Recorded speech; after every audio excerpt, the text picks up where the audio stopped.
Oke adik-adik, sebagaimana janji saya akan melanjutkan contoh soal mengambil dari soal SBMPTN asli. Ya, saya ambil dari soal SBMPTN 2017, masih di buku yang sama dengan yang sebelumnya.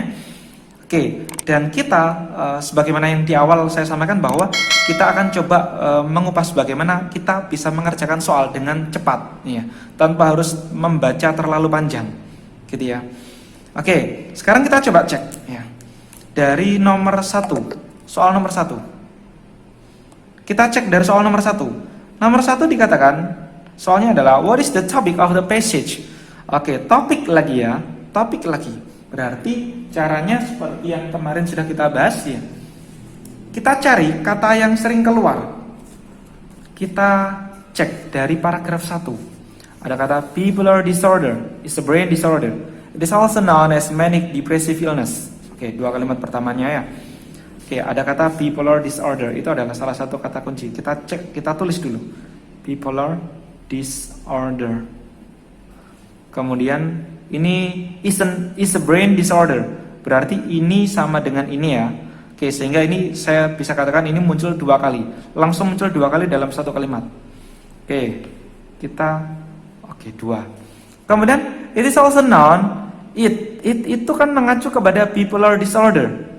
Sehingga bisa saya katakan ini muncul berulang lagi, sehingga 3. Lalu lagi, it is also known as manic depressive illness. Dikenal juga dengan manic depressive illness. Berarti ini juga sama dengan sama dengan bipolar disorder, sama dengan brain disorder. Sehingga ada 4. Baru 2 kalimat saja di paragraf 1 sudah muncul 4 kali. Berarti mungkin ini jawabannya ya. Sekarang kita cek di paragraf kedua. People with bipolar disorder experience periods of extremely intense emotion.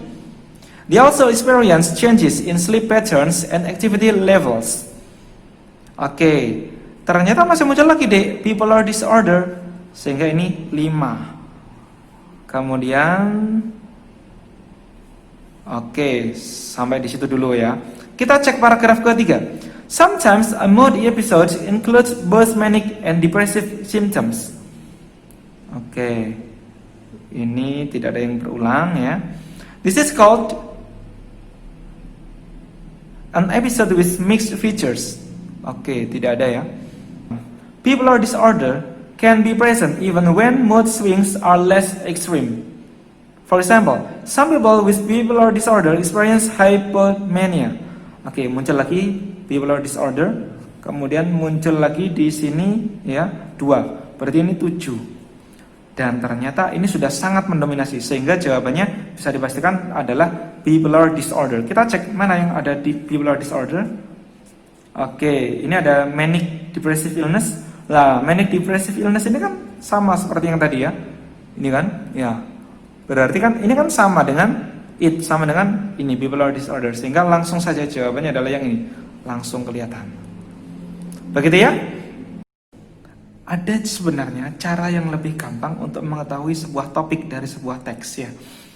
Cara ini seringkali bisa digunakan, tetapi juga tidak selalu ya, yaitu dengan melihat sumber artikel di sini dikatakan sumber artikelnya dari sini, dan ada kata-kata di sini health topics bipolar disorders.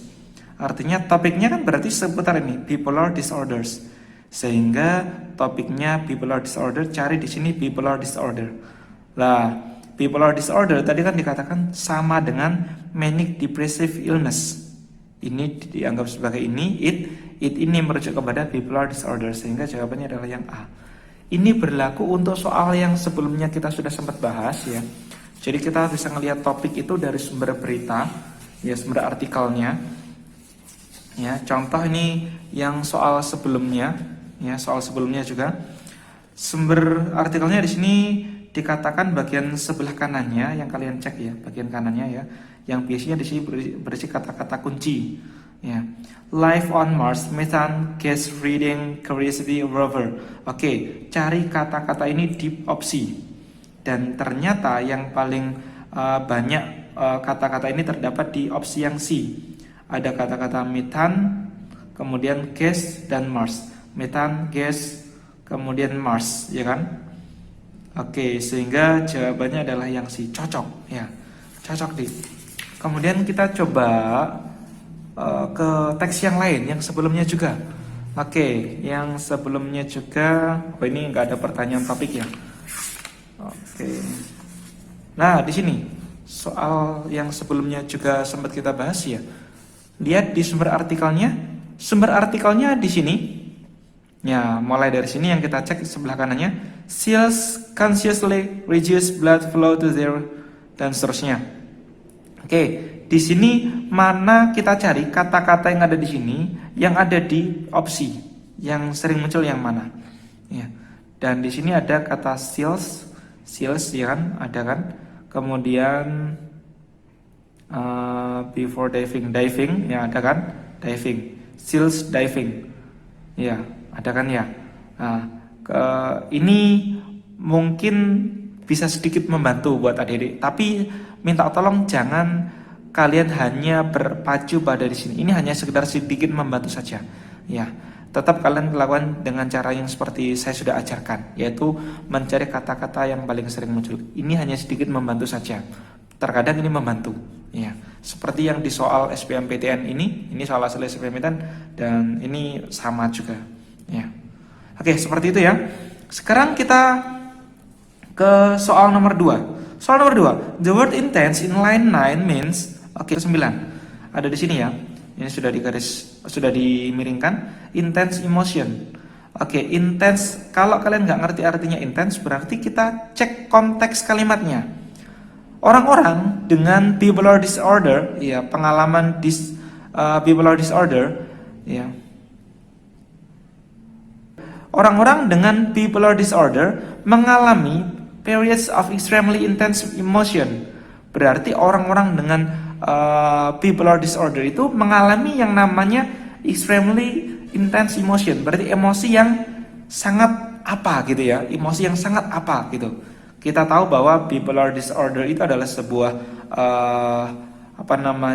sesuatu sakit atau yang semacamnya, di mana seorang penderita itu bisa tiba-tiba senang, tiba-tiba sedih dan seterusnya ya. Pilihannya yang benar yang mana? Non-stop, broad, constant, tough, strong. Emosi yang apa? Emosi yang tiada henti? Emosi yang luas? Enggak ya. Emosi yang konstan? Enggak ya. Konstan? Enggak ya. Kalau lihat sebelumnya dikatakan up and down, up to down periods. Itu bipolar disorder. Jadi kadang senang, kadang sedih gitu ya. Jadi kali ini enggak ya. Konstan bukan. Tough itu artinya sulit.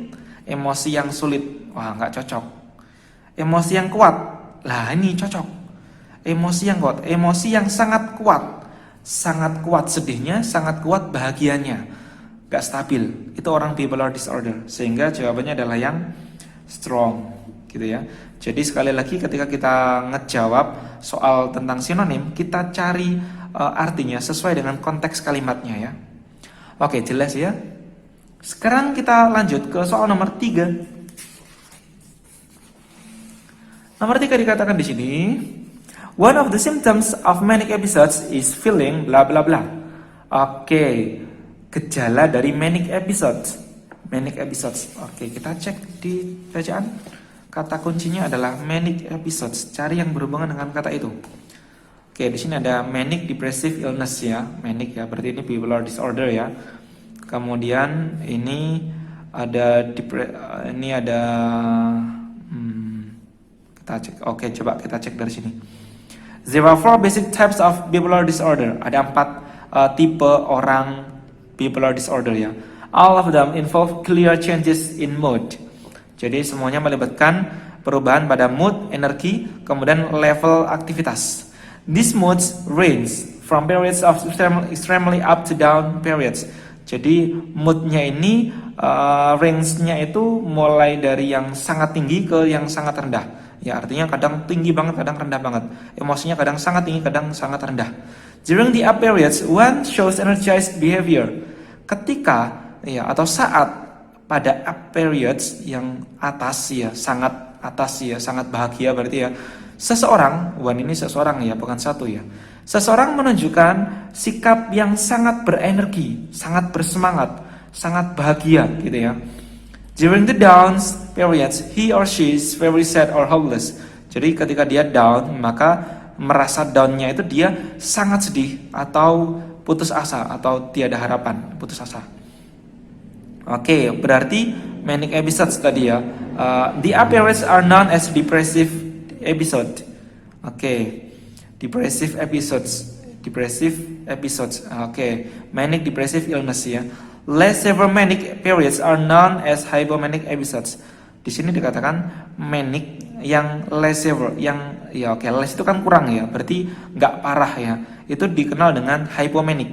Lah, kalau yang manic episodes berarti kan bukan yang less. Berarti kalau yang less ini dia hypo, artinya berarti dia down ya. Hypo kan rendah ya, down.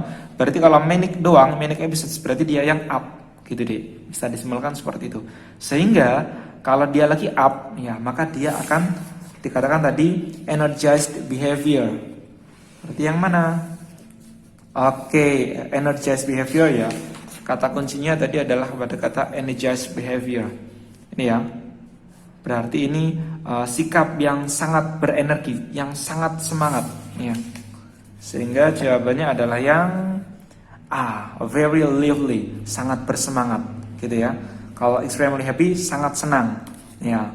Oke, mungkin ini juga pilihannya memilukan ya, tapi yang lebih tepat adalah yang very lively daripada ini ya. Really powerful, sangat kuat. Kalau kuat kan kekuatan ya. Jadi bukan ini. Unusually strong, kuat yang tidak umum, tidak biasa. Oke, ini ya sama kayak ini nanti ya. Overly active, jelas bukan ya. Sehingga yang benar adalah yang A. Oke, itu jawabannya. Oke, sampai di sini dulu adik-adik. Buat adik-adik minta tolong buat yang belum subscribe, silahkan subscribe dan tekan bel loncengnya ya, sehingga adik-adik nanti bisa mendapatkan informasi ketika kami mengupload video baru. Oke, gitu dulu. Buat adik-adik yang mungkin masih masih bingung untuk memilih bimbel untuk SBMPTN, monggo adik-adik bisa bergabung bersama dengan Primagama. Nanti adik-adik di Primagama akan dibimbing sama pengajar-pengajar yang ramah, profesional, dan smart ya. Insya Allah akan membuat masa belajarnya adik-adik menjadi sangat menyenangkan. Belajar di kelas itu, di kelas Primagama itu sangat menyenangkan dan menjadi enjoy adik-adik ya. Sehingga adik-adik untuk memahami pelajarannya itu bisa lebih mudah karena adik-adik dalam kondisi yang senang ya. Oke, mungkin untuk sementara gitu dulu. Terima kasih buat adik-adik semuanya. Wassalamualaikum warahmatullahi wabarakatuh.